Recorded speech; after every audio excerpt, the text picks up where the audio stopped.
First, I would like to introduce my project and myself a little bit, just to give you some of the background, who we are and what we do.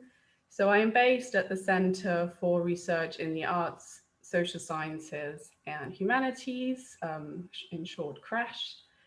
And the project that I am part of is called Giving Voice to Digital Democracies, the Social Impact of Artificially Intelligent Communications Technology. And we are a mixed team. We're an interdisciplinary group, and that intentionally so. So we have people coming together from linguistics, computational linguistics, engineering. We've got people from the machine intelligence lab, as you can see on this slide. And I myself, my background is in linguistics. So I've done research on the functions of language in society and also in politics. And I've also done research on the role of new media and new communications technologies. And that includes some of what I'm going to talk about today. I've done some research on hate speech and also on bias in data, which will be the main topics for today's talk. So just a few more words on what we actually mean when we talk about artificially intelligent communications technology. So basically, we're interested in any kinds of modern smart technologies that are language-based. So that includes speech technology, like speech recognition, speech synthesis, machine translation, and dialogue systems, and natural language processing. So natural language understanding, generation, sentiment analysis, and so on. And you use these technologies probably every day, certainly when you might communicate to Alexa or Siri or Cortana, which are the most well-known virtual personal assistants and kind of prototypical examples of a artificially intelligent communications technology. So this just as a brief overview of what we do as a project. And now today's talk is going to focus on bias, different forms of bias. So I'm briefly going to talk about what bias is in general, and talk about different types of bias that have been identified specifically in language technology. And then I'm going to talk about two examples, so two case studies, one focusing on racial bias and automated hate speech detection. And then the other example is forms of gender bias and machine translation, and finding ways of mitigating or reducing this bias in the process. And I'm going to close off with conclusions, obviously, and an outlook on what can be improved in the future. First of all, you've probably all seen these headlines about sexist algorithms, racist algorithms and technology, Google Translate being sexist, racist robots. This is just an overview of the multitude of headlines that have made the news in recent years, just to give you an idea of how pressing this topic really is. So what is bias actually, and what does bias mean in the context of AI? And I want to point out at this moment that when I use the term AI, I use it very broadly. So I'm aware that AI includes a great variety of different smart technologies. And what I'll be talking about today is just a brief portion of all those different technologies, specifically focusing on, as I said already, anything related to language and the processing of language. So biases are essentially human, and they're part of our cognitive structures and what make us the individuals that we are. So they're kind of natural, but they also kind of illustrate a sort of deviation from the norm as it has been defined in behavioral psychology. Um, so anytime we encounter something new and unfamiliar that does not match the internalized rules and of logic and the kind of mental models that we've internalized based on our experiences of where we grew up, who we socialize with, um, those situations can result in cognitive biases. So, an incongruity between internalized rules and unknown, unfamiliar conditions. Um, and if we leave them unchallenged, they can affect our behaviors and our social interactions. And equally, they can also lead to linguistic biases. So, a kind of systematic variation that defines the way we speak. And I want to point out that some biases may, of course, correctly reflect real world demographics. So um, if we have the case of data where breast cancer correlates most frequently with women than men, um, that has to do that this disease is more common in females in the real world as well. So that might be a bias that correctly reflects the actual real world situation. But in most cases, unfortunately, they incorrectly represent actual distributions in society. And we see something that has been called a system or systematic bias. So where we see structural imbalances that exist in our societies and our economic institutions all over the world, basically. And these biases are man-made. But importantly, they can also be incorporated into and amplified by technology and automated processes. And this is what I'll be focusing on today. Um, how does bias actually get into language systems? How is it amplified? And just for anyone who does not have a background in the field of natural language processing, just a few words on what I mean when I say natural language processing or NLP. That area is an intersection between the field of computer science on the one hand and linguistics on the other hand. And computers are used to process meaning, to analyze and to generate large amounts of human language and to basically try and understand it as well as possible. And examples, prominent examples of these kinds of systems that I will also be mentioning today are machine translation, most commonly forms of or systems that help to retrieve and extract information, sentiment analysis, or question answering systems. So when we speak about bias in NLP, we usually talk about cases where computer systems, and I'm quoting Friedman and Nissenbaum here, where computer systems systematically and unfairly discriminate against certain individuals or groups of individuals in favor of others.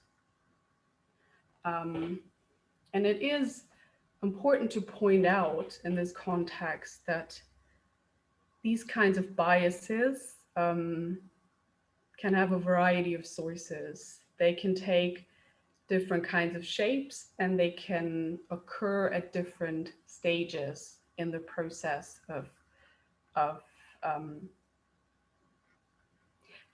language processing.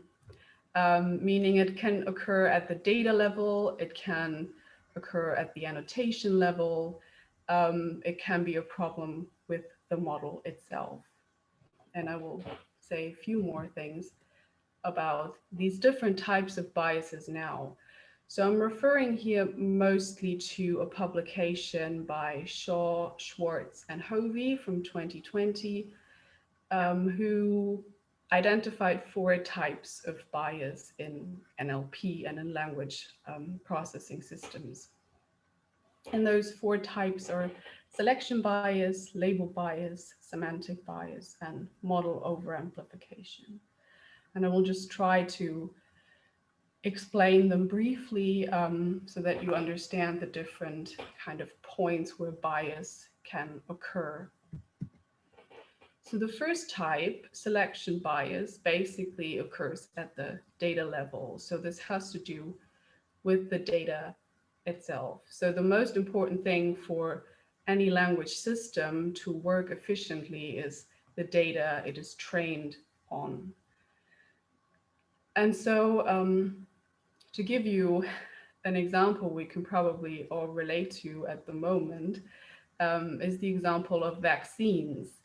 And when a vaccine is tested on a group of let's say, healthy young individuals, but essentially it will be used most likely for elderly individuals and or people with pre-existing health conditions, then we already see a bias in the subset that was used to train the system, or in this case, the vaccine that will eventually be used on a different kind of audience.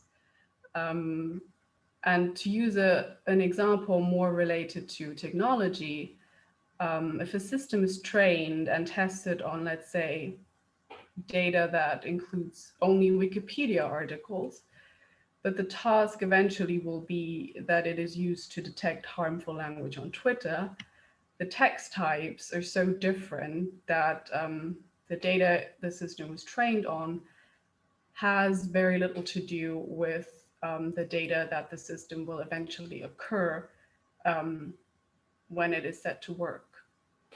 So selection bias basically means that a sample is not representative of what the system is eventually set out to do.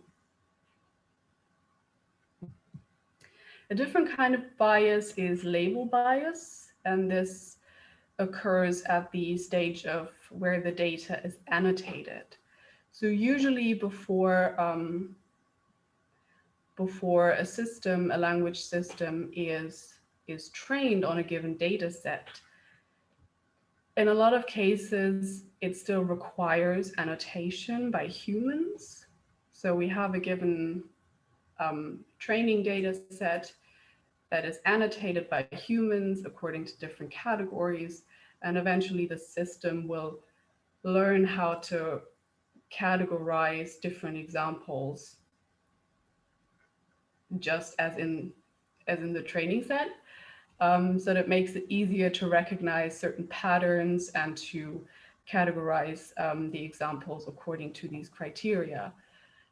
And so if that annotation or labeling is already incorrect or not really fully representative, that obviously leads to biased outcomes.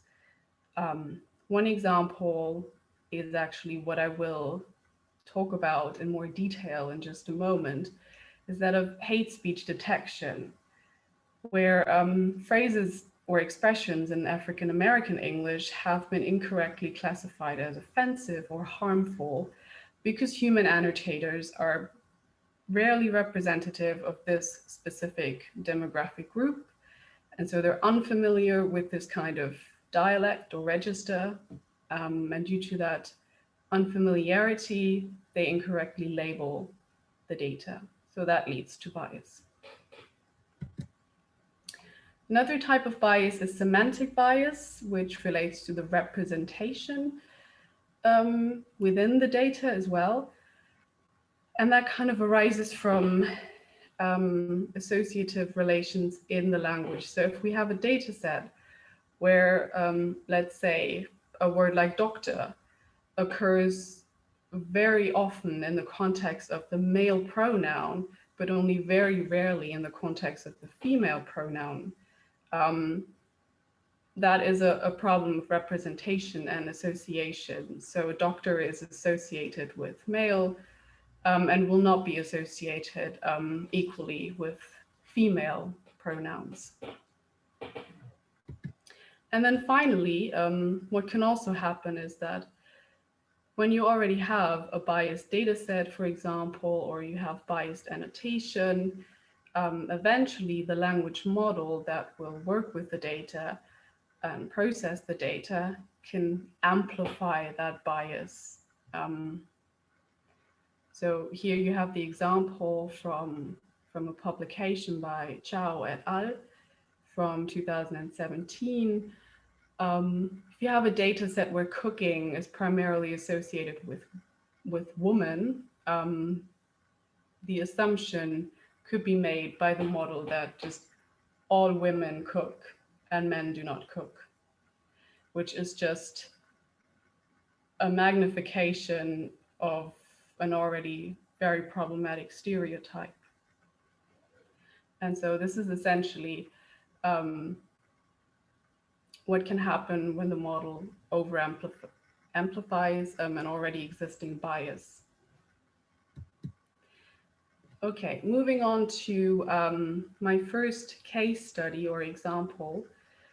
And here I'm going to talk about racial bias, as I just mentioned, in automated hate speech detection. So I'm mostly referring to these two publications by Sub et al. And Davidson et al. By both from 2019. So just a few words on hate speech. I'm sure you all have heard about it, about the problem, and you all have an idea of what hate speech looks like. But just to give you a few numbers to illustrate the importance of this problem. So hate speech continues to be a significant problem on social media platforms. And it seems like the current pandemic has only further amplified this already existing problem. And according to the Oxford Internet Survey from 2019, between 30 and 40% of people in the UK say that they have at some point seen online abuse occur. And even 10 to 20% of people say that they have personally experienced online abuse. So these are worrying numbers, and it becomes even more worrying when we look at numbers from the UK Home Office from 2020, where it states that the number of hate crimes has also been steadily increasing over the past 5 to 6 years. And most of these offenses, 72% actually, are based on ethnicity and race, followed by motivating factors like religion and sexual orientation. And if we look on the right, the statistics showing the number of hate speech posts that had to be taken down by Facebook over the past years, we see that in the first quarter of 2019, 4 million posts had to be deleted by Facebook because they contained hate speech. So, and hate speech, the problem has also raised discussions about free speech and censorship. Shouldn't everyone be allowed to say whatever they want? Isn't deleting content online just another form of censorship? But there have also been first approaches or first steps towards regulation on different national levels and transnational levels. So for example, Germany in 2016, I think, just have to check. No, in 2017, introduced a new law that puts more pressure on social media companies. So if a post is reported on Twitter or Facebook, the company has to react within 24 hours and take it down. Otherwise, they will be fined.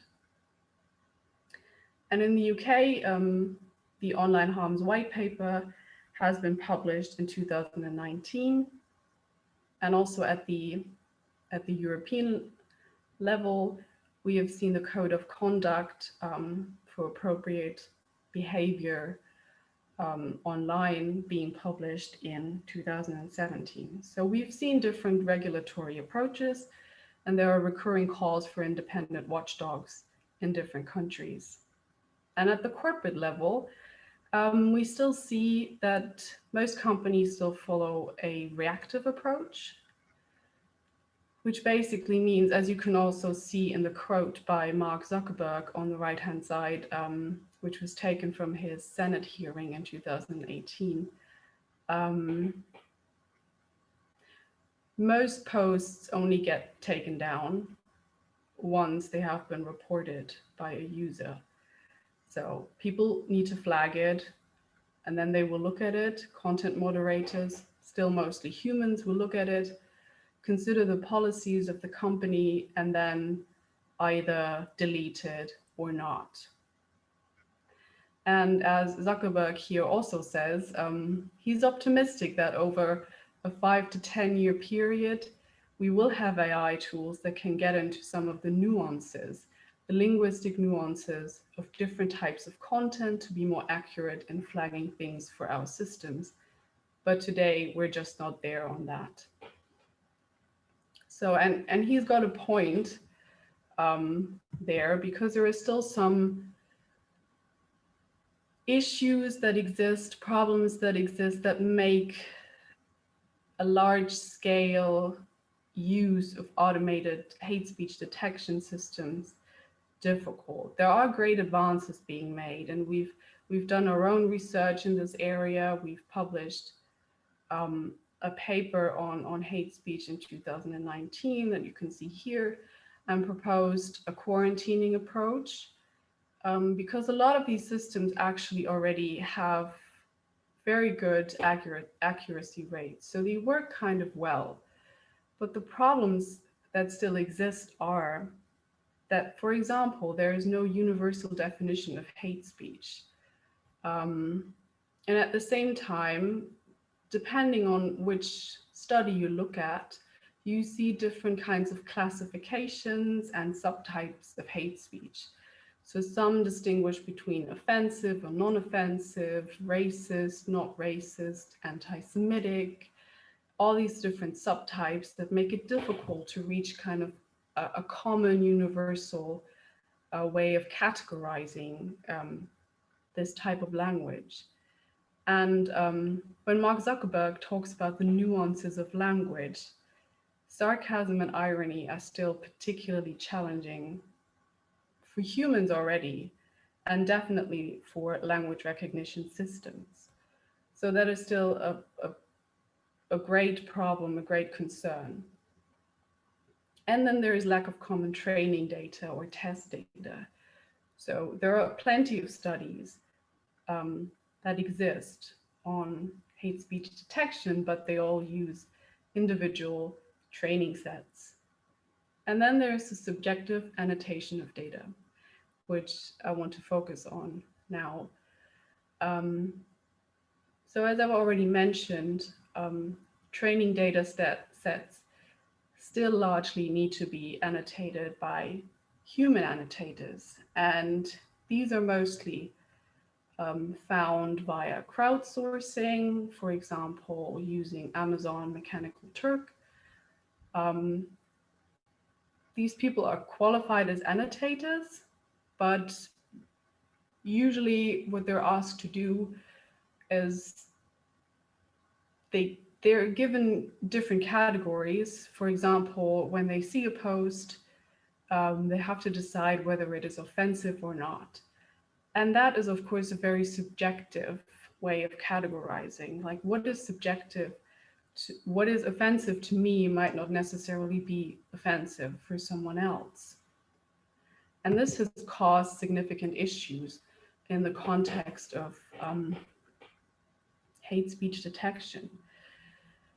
So yeah, as you can see on the left, that is actually an image taken from the paper by Sapp et al.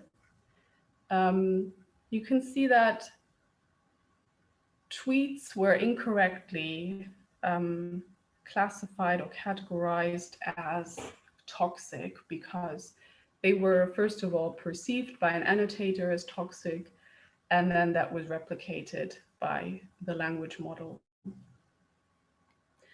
And as I said, toxic language or offensive language is very subjective, and it depends on the social context, a speaker's identity, the very specific dialect or register that someone speaks. And if the annotator is unfamiliar with a given dialect, that will lead to incorrect labeling. And the models then acquire and replicate this bias. So in this case, which would be these examples, or some of these examples, would be absolutely unacceptable if, let's say, a white person typed these things.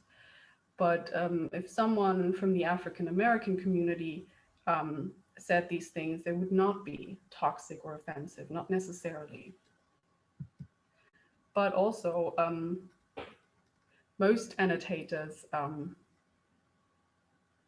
are still largely white and have a white background. So it's very difficult to label correctly. And some potential solutions and ways of mitigation have been introduced, such as by Sapp et al., who propose dialect and ethnicity priming. So their idea is that when people have to annotate a data set, they're posed different questions. Is this offensive or disrespectful to you? Could you imagine this being offensive, disrespectful to anyone else? And then they also get, or could get, a prompt like this, showing them the tweet and also a warning that could look something like this, telling them our AI system thinks this is African American English. And that has actually shown that when annotators are prompted with just this piece of information, that they are significantly less likely to label an African American English tweet as potentially offensive to anyone. Additionally, race priming makes workers less likely to find African American English, tweets offensive to them. So it does at least increase people's awareness and makes people think about, oh, there could be a different background. I should consider this from someone else's background. Okay, moving on to the second example now, which is gender bias in machine translation. And I'm mostly going to refer to research that we have done as a project, looking at ways of reducing or mitigating gender bias in machine translation. And so I've posted the links to these two publications in the chat box, so feel free to have a look. The academic paper is open access, and there has also been a conversation article just published yesterday, to give you an introduction to what we do.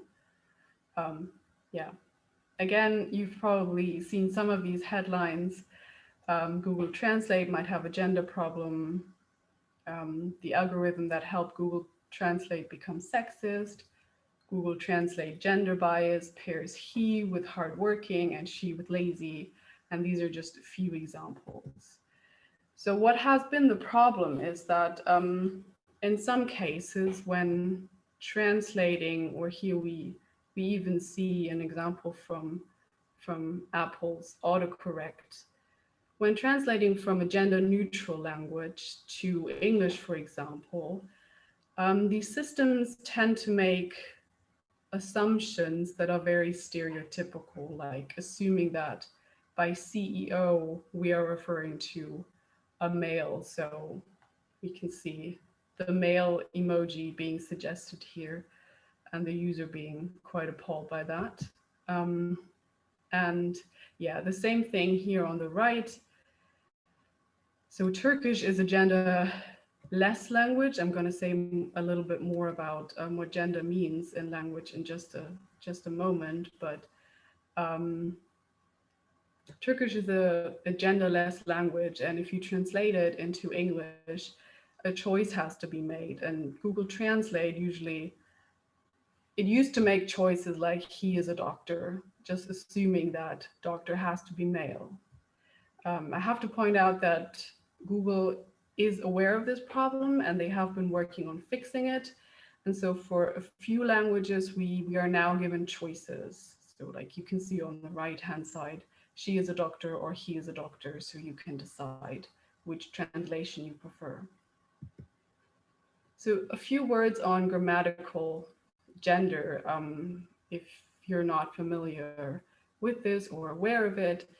So grammatical gender actually in language has nothing to do with social gender. So it has nothing to do with a social identity, if we identify as male or female, or if we want to be addressed in any kind of more neutral kind of way. So that is a totally separate discussion that would be worth an entire talk of its own.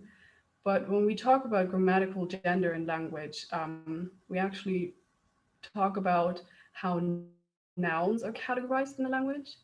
And in most cases, that is according to similarities in meaning or sound. And it has been found that approximately 25% of all languages that we know in the world make use of some kind of grammatical gender.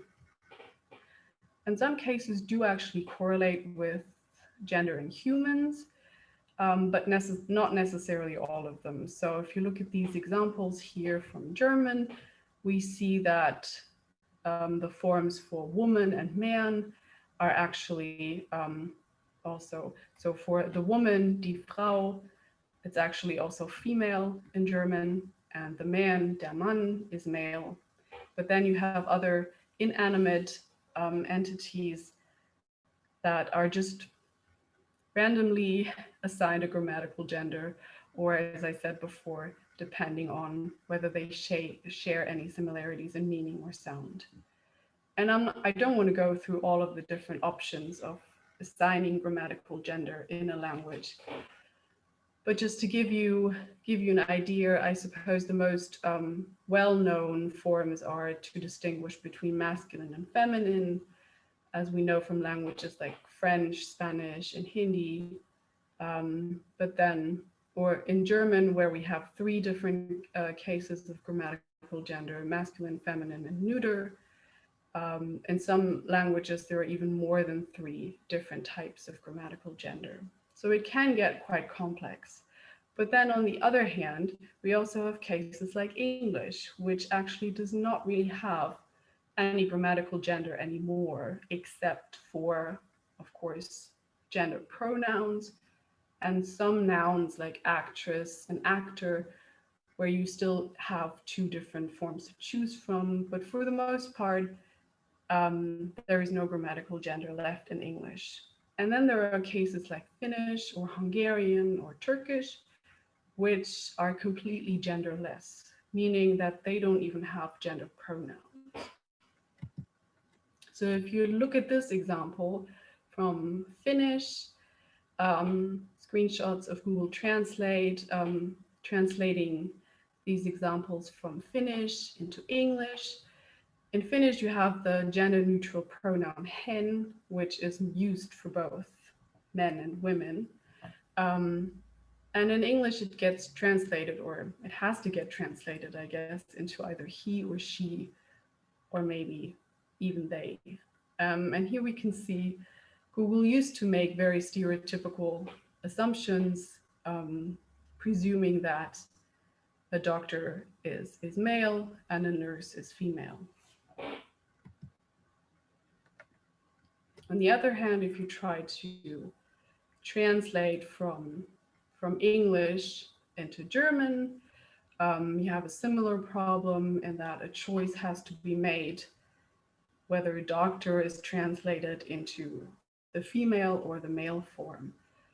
And here we can see that even when using the noun in combination with a gender pronoun, like the doctor finished her shift, um, it is still likely that the translation system goes for the male option because it is just more dominant.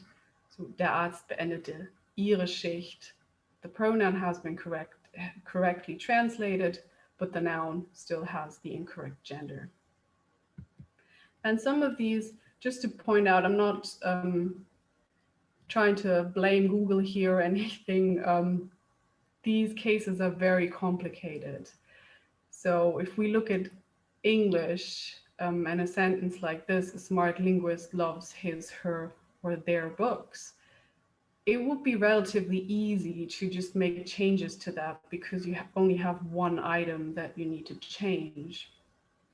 But if we look at German, it just inflects different elements of the sentence with grammatical gender.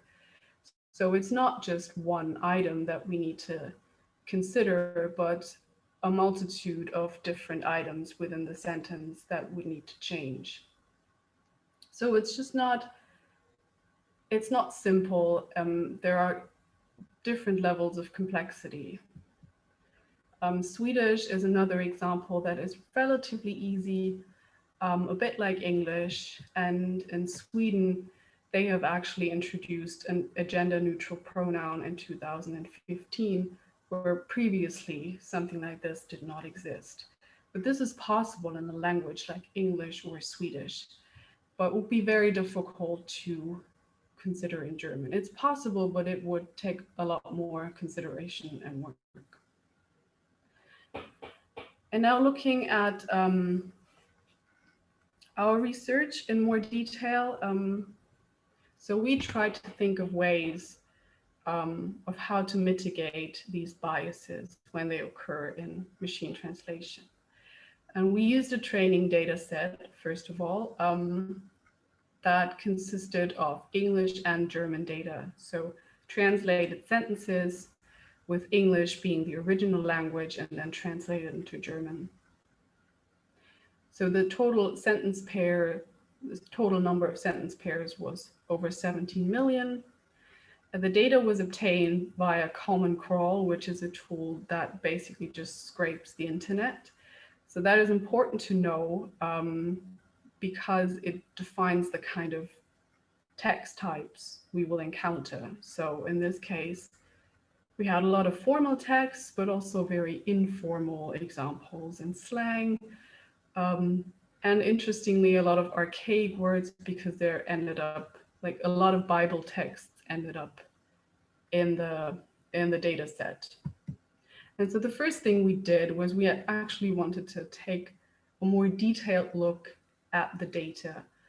So we took a subset of the data, 5% of these 17 million sentence pairs, and we did a corpus analysis of this data set. So we used, in this case, an analysis tool, Sketch Engine, to look at frequencies of different words and in what contexts certain words like man or woman are used in these texts. Yeah, and to just give you an idea, these are the raw numbers for just different gendered pronouns we looked at, and gendered nouns and adjectives, family relations, and professions. And if you just look at these raw numbers, you already see, for example, in case of he and she, how much more common the male pronoun is compared to the female. But then we also have other cases where it's actually skewed in the opposite direction. So we have wife, which is a lot more frequent than husband.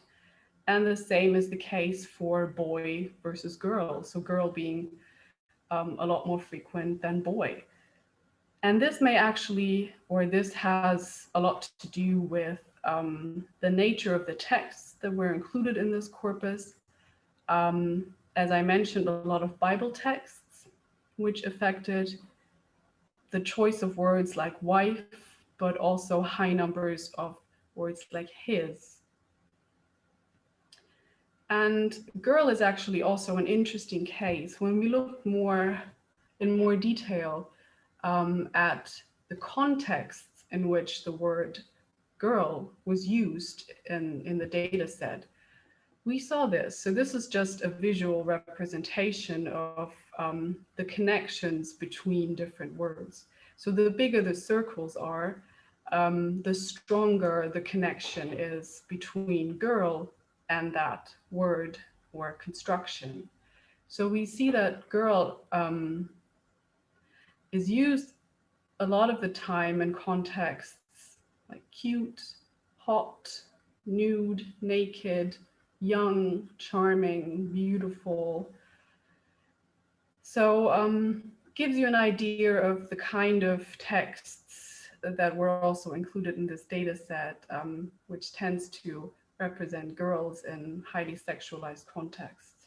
This is important because it will eventually affect the quality of the translation if a language system is trained on this kind of data.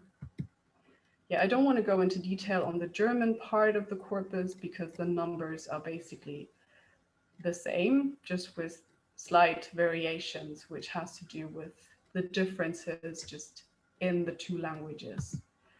And just a final thing, we looked specifically at the relation of gender and professions. So again, doctor, how is this translated into German?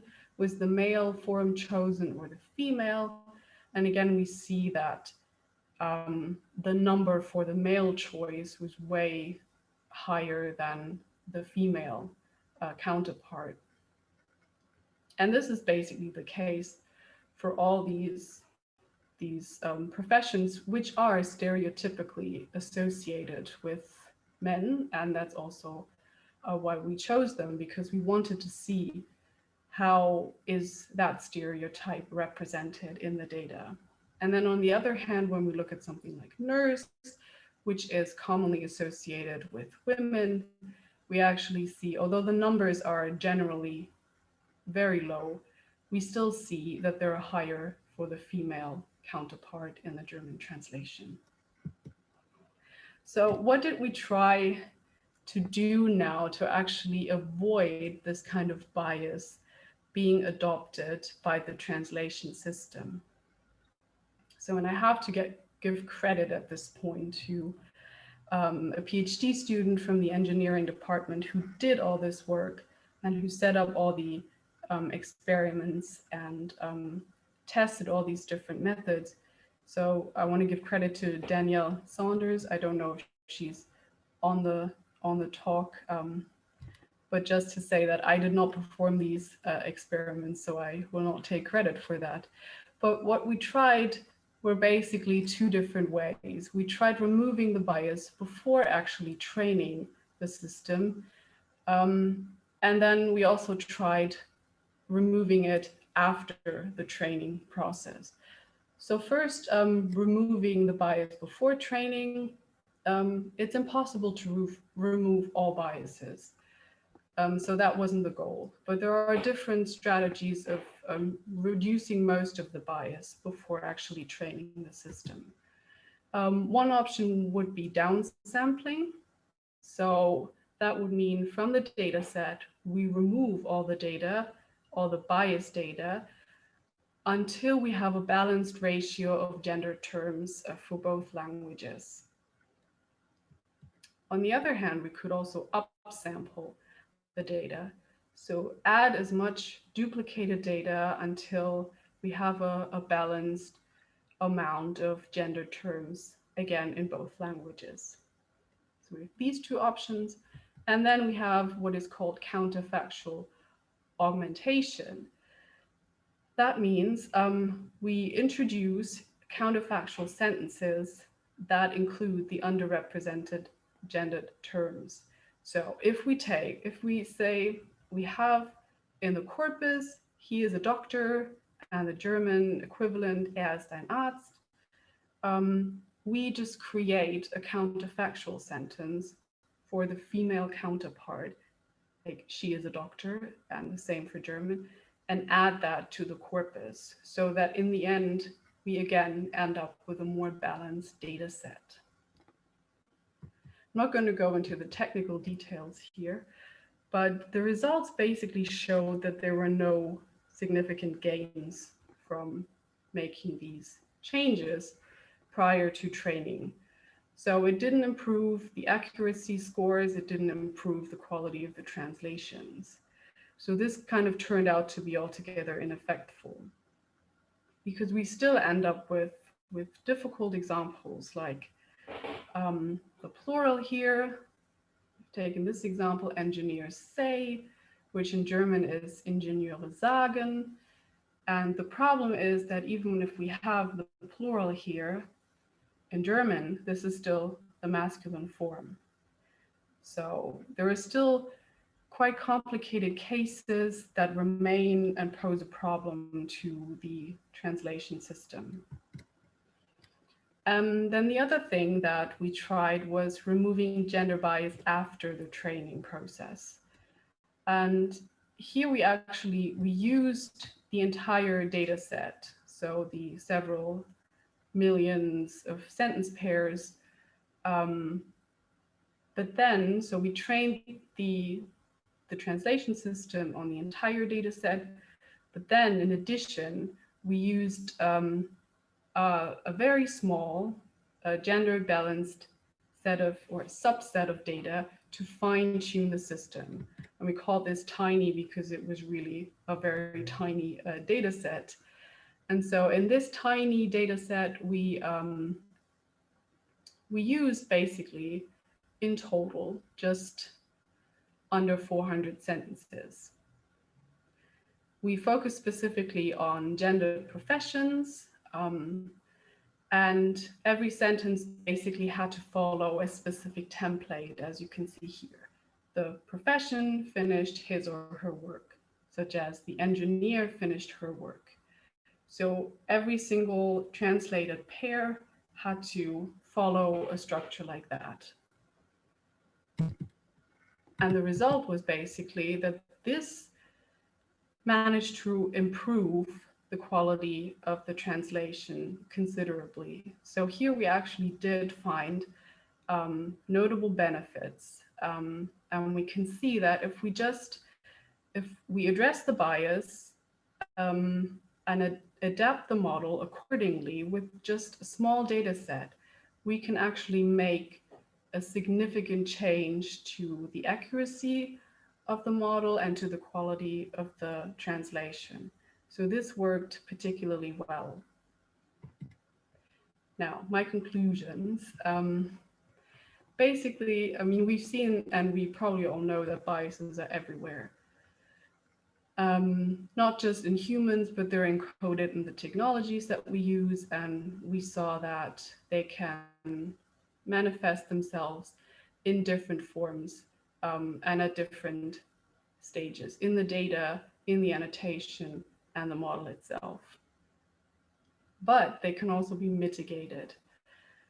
And I think these are the most important points. It is important that people know the data they're working with.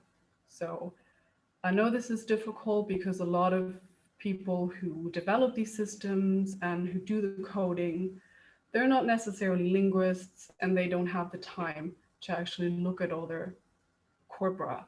But it is important to know what kind of data is in the corpus. We can adapt the model with just small changes, as we just saw. We absolutely need more diversity in annotators and the coders themselves. And we just need, I think, to raise more awareness that these problems exist. And to finish off, I wanna read out this quote just briefly because I think it sums it up perfectly, and it basically yeah, it summarizes the main problem. So this is by Deborah Raji from MIT Tech Review, and she wrote, those of us building these systems will choose which online sources to crawl, which languages to use or ignore, which data sets to remove or accept. Most important, we choose who we apply these algorithms to and which objectives we optimize for. We choose the labels we create, the data we take in, the methods we use. We choose who we welcome as data scientists and engineers and researchers, and who we do not. There were many possibilities for the design of the technology we built, and we chose this one. We are responsible. So yeah, I just wanted to, I thought that was a good way of finishing it. Um, we shouldn't necessarily blame the algorithm because there's still people behind it that make the decisions. And yeah, thank you all. Have a nice, lovely sunny day and enjoy the rest of the festival. Bye.